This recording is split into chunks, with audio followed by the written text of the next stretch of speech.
இனி பிறப்பால் தமிழ்நாட்டில் யாரும் முதலமைச்சர் ஆக முடியாது. ஆதவர்ஜுனாவும் விஜயும் சேர்ந்து எடுக்கக்கூடிய அதிரடியான முடிவு இதுவாகத்தான் இருக்கும். இனி பிறப்பால் ஒருத்தவன் இங்கு இழிவான சாதி, மேலான சாதி, சாதிய பாகுபாடு என்பதையும் ஒழிக்கக்கூடிய வேலையாகத்தான் இந்த விஜய் ஆதவர்ஜுனாவுடைய இணைப்பு இருக்கும். முதலாக அவங்க சொன்னது உங்களுடைய கூட்டணி மைனஸ் ஆகும். விஜய் சொன்னது என் மக்களோடு சேர்ந்து உங்களை எச்சரிக்கிறேன்னு இருமாப்போடு அலையாதீங்க, அடி ஒன்று இடி மாதிரி இருக்குனாப்புல. முதல் அடியே வந்து கிட்டத்தட்ட தலையிலேருந்து இறக்கியிருக்காப்புல. ஃபஸ்ட்டு தலையிலேருந்து இறக்குனா என்ன ஆகும்? அஸ்தி வர வரைக்கும் ஆட்டம் காணக்கூடிய வேலை தான் இன்றைக்கி வந்து திமுக வந்து சந்தித்து கொண்டிருக்கிறது. யதார்த்தமான உண்மை என்னன்னாக்கா, நான் திமுக சார்பாக அங்கே இருக்கக்கூடிய பல நபர்களோடு விசாரித்த வரைக்கும் திமுக பயத்தில் உள்ளது. விஜய் அவர்களுக்கு இந்த படத்தை முடித்து விட்டு திமுகவை முடிப்பது மட்டும்தான் முழு நேர வேலை. ஆதவர்ஜுனா டிவிகேக்குள்ளே வந்த உடனே நிச்சயமாக இப்போ அடுத்து ஒரு மாநாடு நடக்க போகுது. இந்த மாநாடு தமிழ்நாட்டை மிக முக்கியமான மாநாடு, தேசிய லெவலில் வந்து கவனிக்கக்கூடிய மாநாடாக செய்யணும். ஏன்னா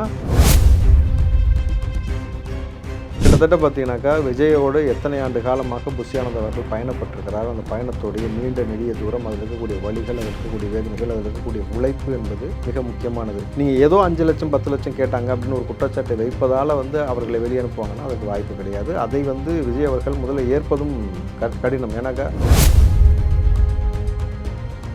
மிக வெற்றியான அடுத்த ஒரு சக்ஸஸ் கிட்டத்தட்ட பார்த்தீங்கன்னாக்க விஜய் சொன்னது போல் நிச்சயமாக திமுகவுடைய கூட்டணி மைனஸ் ஆகும். நீங்கள் அந்த கூட்டணி எந்த அளவுக்கு உடனே சின்ன பின்னமாக போகும்னாக்கா அடுத்து நிர்கதியாக திமுகவை தனியாக நிற்க ஒரு அளவுக்கு போகும். அவர்களிடம் எத்தனை கோடி வேணால் பணம் இருக்கட்டும், 7 தலைமுறைக்கு 10 தலைமுறை கூட அவங்கள்ட்ட சொத்து இருக்கட்டும், ஆனால் அந்த லேபிள் எல்லாத்தையும் உடைக்கக்கூடிய ஒரே நபராக இன்றைக்கு விஜய் உள்ளே வந்திருக்காரு பொழுது நிச்சயமாக திமுக கூடாரம். இது வரைக்கும் பார்த்தீங்கன்னா ஆதவர்ஜுனா இணைய போறான்னு சொல்லி தான் செய்திகள் வந்து கொண்டு இருக்கிறது இல்லையா? ஜான் ஆரோக்கியசாமி அங்கே தூக்கிட்டாங்கன்னு செய்தி வந்துச்சா? இல்லை, அப்போ தூக்கிட்டாங்களா சார்?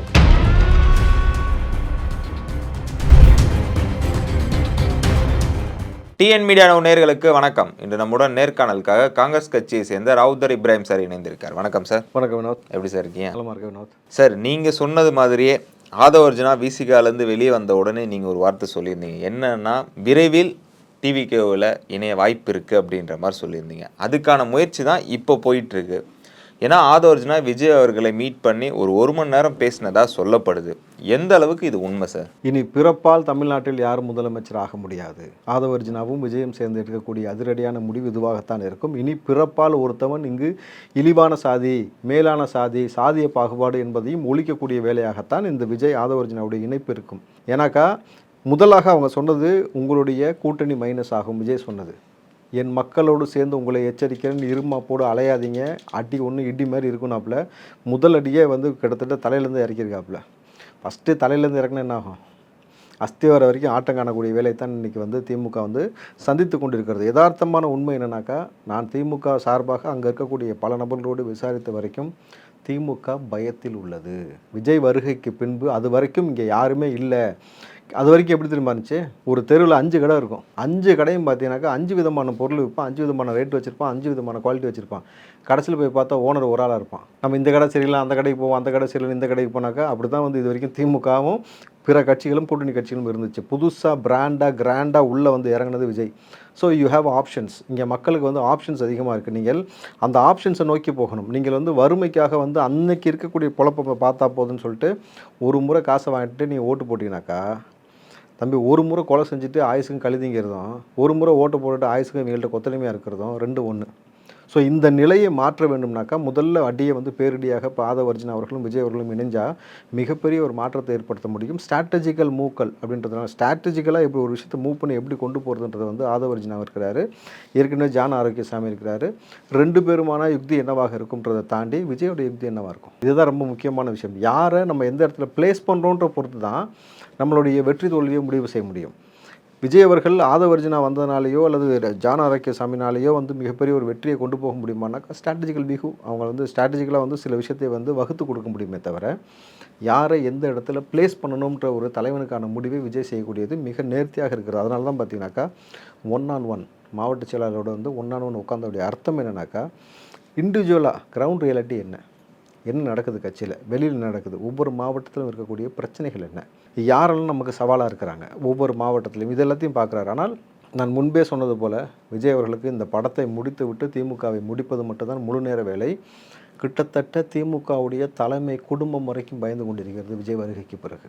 யதார்த்தமான உண்மையை சொல்கிறேன். ஏன்னா எனக்கு தெரிந்த பல நபர்கள் பல இடத்துல வந்து நம்ம எல்லாத்துக்கூடையும் தொடர்பு வச்சுருக்கனால திமுக தலைமை ரொம்ப ஆரம்பத்தில் ரொம்ப சாதாரணமாக ரொம்ப லெத்தாஜிக்னஸாக எடுத்துட்டாங்க விஜயோட வருகையை.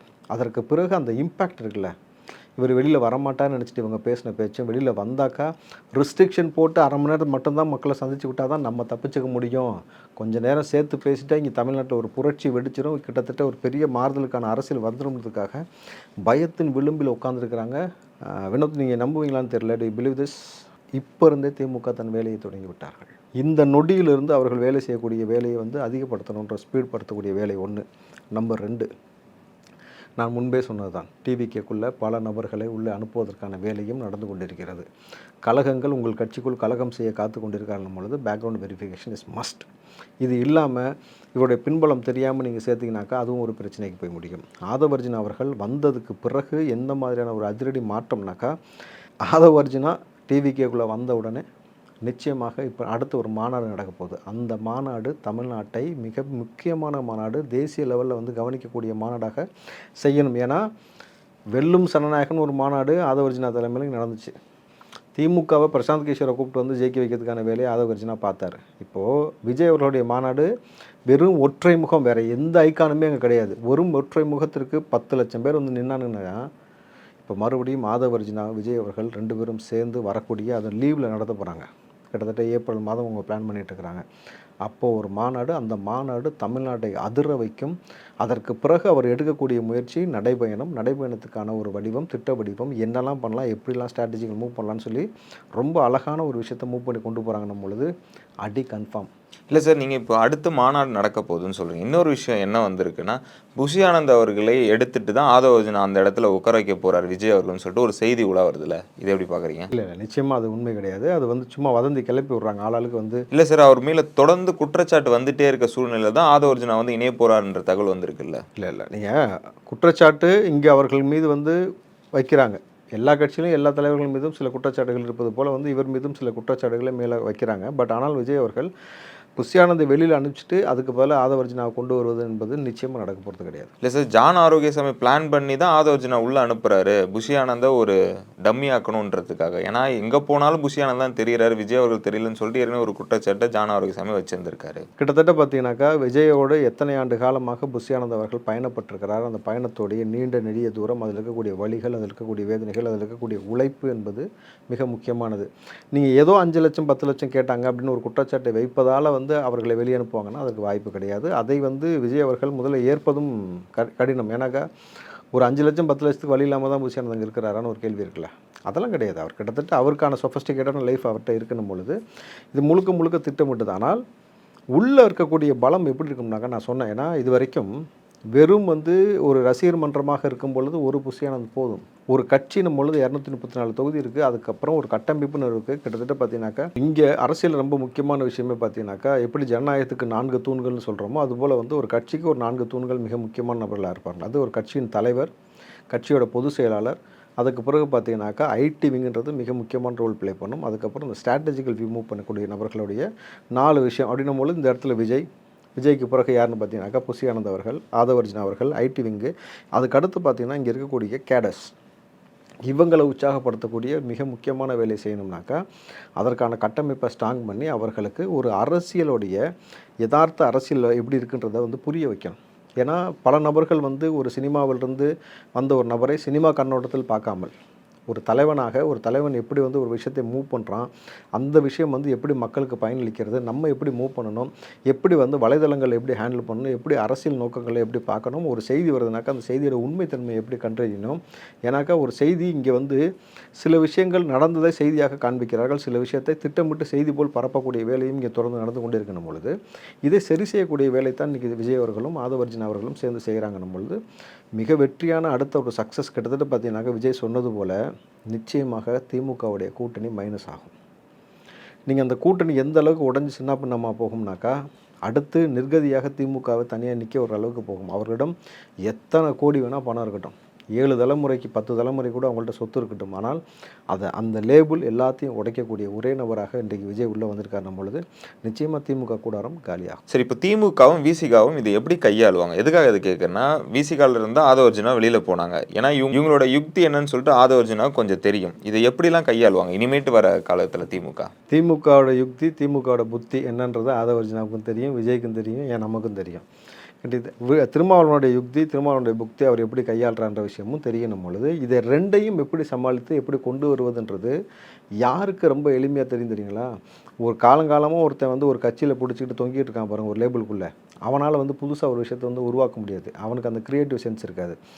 இவ்வளவு கட்சிகள் மத்தியில் இன்றைக்கி இருக்கக்கூடிய காம்படிஷனில் ஒரு கட்சியை புதுசாக உருவாக்கி, ஒரு பாதையை உருவாக்கி, ஒரு கொடியை உருவாக்கி, இதுக்கான கோட்பாடு உருவாக்கி விஜய் வந்திருக்கிறாப்பும் பொழுது இதே போல் ஒரு தோத்த கட்சிகள் எல்லாத்தையும் வெற்றியான பாதைக்கு கொண்டு வரக்கூடிய வேலையை ஆதவர்ஜுனா செஞ்சுருக்கான போது 2 பேரும் சேரும் பொழுது எப்படியான ஒரு மாற்றம் நடக்கும்னு நீங்கள் பாருங்கள். ஏன்னா இங்கே விஜய்கிட்ட இருக்க ஒரே ப்ளஸ் விஜய் என்பது தான். அதற்கு பிறகு இங்கே கோடான கோடி ரசிகர்களும் தொண்டர்களும் அவர் பக்கம் நிற்பது, குறிப்பாக யங்ஸ்டர்ஸ். அங்கே கிட்டத்தட்ட 80% யங்ஸ்டர்ஸ் இருக்கிறாங்கன்றது தான் மேஜரான ப்ளஸ். இப்போ திமுக ஏன் பயப்படுறாங்கனாக்கா, இது உதயநிதிக்கும் இன்பநிதி வரைக்கும் மிகப்பெரிய தலைவலியாக மாறும்னு ஏன் நினைக்கிறாங்கனாக்கா, நினைக்கிறது இல்லை, மாறும் நிச்சயமாக. ஏன்னாக்கா அவ்வளோ யங்ஸ்டர்ஸ் அங்கே இருக்கிறாங்க, அரசியல் புரிதலோடு வந்துருச்சு. நீங்கள் சம்மந்தம் இல்லாமல் ஒருத்தன் கட்சியில் பதவி கொடுக்கல அப்படின்னு சொல்லிட்டு திமுககாரன் இங்கே டிவிக்கு துண்டை போட்டு வெளியில் தர்ணா போராட்டம் பண்ணுறேன்னு ஒருத்தன் உட்காந்துட்டான்.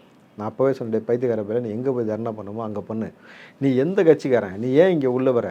ஸோ நீங்கள் இவங்க தாத்தங்காலம் நினச்சிக்கிட்டு இருக்காங்க, பழைய விஷயத்தை எல்லாத்தையும் அப்படியே மறந்துடுவாங்க, கடந்துடுவாங்க, எவிடன்ஸ் இருக்காது. இன்றைக்கி எல்லாத்துக்குமான எவிடன்ஸ் இருக்குது. இன்னும் சொல்ல போனால் யங்ஸ்டர்ஸ், நான் தான் சொன்னேன், டிவிகேவை பொறுத்த வரைக்கும் ஒவ்வொருத்தரும் ஒவ்வொரு ஐடிவிங்காக செயல்பட்டுக்கிட்டு இருக்கிறான். அதுதான் அவங்களுக்கான பலம், அதுதான் அவங்களுக்கான ப்ளஸ்ன்னும் பொழுது ஸோ இனி நம்ம கவலைப்பட வேண்டியது, கஷ்டப்பட வேண்டியது, என்ன செய்ய போகிறோன்னு நினைக்க வேண்டியது எல்லாமே திமுக தான். இல்லை சார், இப்போது ஆதவர்ஜுனா இணைய போகிறான்னு சொல்லி ஒரு செய்தி வெளியாகிட்டு இருக்கு. விஜய் அவர்கள் அதை ஆதவர்ஜுனாவை ஏற்றுப்பாரா? அதுவே ஒரு கேள்வியாக இருக்குது மக்கள் மத்தியில். ஏன் ஏற்றுக்க மாட்டார்? ஏன்னா அவர் விசிகால இருந்தவர், அவரோட பேக்ரவுண்ட் என்னன்னு சொல்லிட்டு எல்லாருக்குமே தெரியும். அதற்காக தான் இந்த கேள்வி எழுப்புது. நிச்சயமாக விஜய் அவர்கள் எல்லாத்தையும் வெரிஃபை பண்ணி அதுக்கான விஷயத்தை செஞ்சு தான் பண்ணுவார். நீங்கள் இது வரைக்கும் பார்த்தீங்கன்னா ஆதவர்ஜுனா இணைய போகிறான்னு சொல்லி தான் செய்திகள் கொண்டு இருக்கிறது இல்லையா? ஜான் ஆரோக்கியசாமி அங்கே தூக்கிட்டாங்கன்னு செய்தி வந்துச்சா? இல்லை. அப்போ தூக்கிட்டாங்களா சார்? இல்லை சார், தூக்கிட்டாங்கன்னு செய்தி வந்துச்சா? வரல. இல்லை. அப்போ என்ன அர்த்தம்னாக்கா, 2 இடத்துல 2 பேரையுமே வைக்கிறார் பேலன்ஸ்டிங்காக. நீங்கள் எப்பயுமே அரசியலில் அந்த ஒரு ஆரோக்கியமான விஷயம் இருக்கணும். என்னன்னாக்கா, ஒரு 2 தலைவர்களை உருவாக்கும் பொழுது பார்த்தீங்கன்னாக்கா, தன்னுடைய பலத்தை நிரூபிப்பதற்கு இவரும் போராடுவார், இது கட்சியோட வளர்ச்சிக்கு வித்திடும். அப்போ அதுபோல் இவர் ஒரு ஸ்ட்ராட்டஜிக்கல் வியூவர், இவர் ஒரு ஸ்ட்ராட்டஜிக்கல் வியூவர், 2 பேருமே 2 பேரோட கோணத்தை கொடுக்கும்பொழுது கட்சி எப்படி கொண்டு போகலாம், எப்படி வளர்ச்சி திட்டத்தை கொண்டு போகலாம். நீங்கள் எத்தனை ஆண்டு காலமாக ஆதவர்ஜுனா திமுகவோட பயணம் பண்ணார், சபரிசோட நண்பராக இருக்காருன்ற விஷயத்தையும் கருத்தில் வைப்பார் விஜய். சும்மா அப்படியே எடுத்தங்கவுத்துன்னு எதையுமே செய்ய முடியாது அரசியல். ஏன்னா அரசியலை நம்மளை வாழ வச்சதை விட கிட்டத்தட்ட நம்மளுக்கு காலை வைக்கிறதுக்கு முன்னாடி படுகொலியை தோண்டி வைக்கிறது தான் இங்கே அதிகமாக நடக்கும். நீங்கள் இப்போ படுகொலியை தோண்டி வைக்கலான்ற சொல்கிறீங்களே சார், இப்போது விஜய் அவர்கள் இப்படியும் யோசிக்கலாம்ல, நம்மளை காலி பண்ணால் தான் ஆதவர்ஜுனா உள்ளே வராரு அப்படின்ற மாதிரி. பல கோணத்தில் ஒரு தலைவர்கள் யோசிக்காமல் எப்படி இருக்க முடியும்? நல்ல ஒரு விஷயம் புரிஞ்சுங்க. தெர் ஆர் 3 சைட்ஸ்ன்னு சொல்லுவாங்க. ஒன்று your side, my side, the right சைடுன்னு ஒன்று இருக்குது. அப்போது இங்கே 3 பக்கங்கள் இருக்கிறது. எது சரியான பக்கம்ன்றதை யோசிக்க வேண்டிய காலகட்டம் இருக்கிறதுனால அதை யோசித்து தான் ஒரு தலைவன் செய்ய முடியும். சாதாரணமாக ஒரு ஆள் தலைவனாக வளர்ந்துடவே முடியாதுங்க. நீங்கள் அடி மேலே அடி பல அனுபவங்கள் இருக்கும், பல விஷயங்களில் பல யுக்திகளை கையாளக்கூடிய திறன் உள்ளவன் மட்டும்தான் ஒரு தலைவனாக நிற்க முடியும் பொழுது.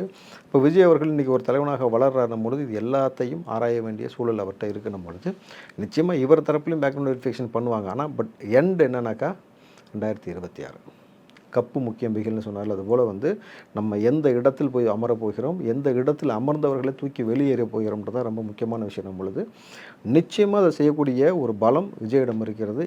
ஒரே ரீசன், விஜய் அது கூட இருக்கக்கூடிய யங்ஸ்டர்ஸ். இவர்களால் தமிழ்நாட்டை மாற்ற முடியுமானால் 100% மாற்ற முடியும்.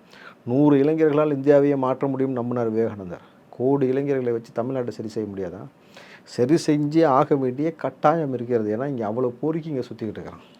தவறுகள் செய்வதற்கு ஏதோ ஒரு கட்சி கொடி தான் லைசன்ஸ்ன்ற மாதிரி வச்சுக்கிட்டு அந்த கொடியோடைய லைசன்ஸ் மாதிரி அதை யூஸ் பண்ணிக்கிட்டு பெண்கள் மீது கை வைப்பது, பெண்களை கடத்துறது, பெண்களை மிரட்டுறது, பெண்களை அடிக்கிறது, அது காவல்துறையாக இருக்கட்டும், பொதுமக்களாக இருக்கட்டும், எல்லோருக்கும் எந்த துறையில் அந்த பெண்களுக்கும் இங்கே இதுதான் நிலைமை பொழுது இதை சரி செய்ய வேண்டிய அவசியம் இன்னைக்கு இருக்கிறது. ஏன்னா இந்த போதையினால் கிட்டத்தட்ட மக்களின் பாதை தலைகளாக மாறிக்கொண்டு போய் எந்த அளவுக்கு முரணாக போய் கொண்டு இருக்கிறதுனாக்கா, நீங்கள் விஜய் அவர்கள் அவர் சொன்ன விஷயம், தங்கத்துறைன்ற ஒரு பையனை பக்கத்தில் உட்கார வச்சதே, நாங்குநேரில் வெட்டப்பட்ட தங்கத்துறை உனக்கு பக்கவலமாக நான் நிற்கிறேன்டான்றது தான், இந்த சாதிய பாகுபாட்டை நான் ஒழிக்கிறேன்டான்றதுக்காக தான். இன்றைக்கு மறுபடியும் பார்த்தீங்கன்னாக்கா திருப்பூர் பல்லடத்தில் காமநாயக்கம்பாளையம் என்ற ஒரு ஊரில் இருக்கக்கூடிய கவர்மெண்ட் ஸ்கூல்.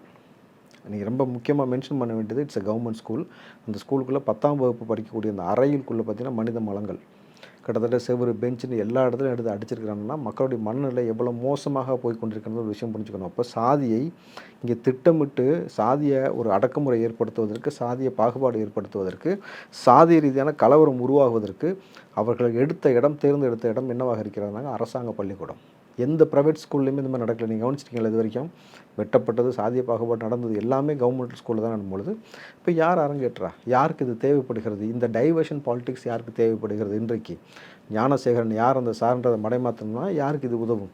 இப்போ யார் அந்த சாரு, யார் அந்த காருன்ற மாதிரி இப்போ ரெண்டுமே போயிட்டு இருக்கணும் பொழுது, அப்போது ஒட்டுமொத்தமாக இந்த ஒரு லேபிளை வச்சுக்கிட்டு தானே இவ்வளோ நாள் எல்லா ஆட்டம் போட்டேன், இந்த லேபிளை உடைக்கிறதெல்லாம் நான் ஸ்பெஷலிஸ்ட்னு சொல்லி தான் விஜய் வந்திருக்காரு. பொழுது உடைத்து எரியப்பட வேண்டிய லேபிள் திமுக.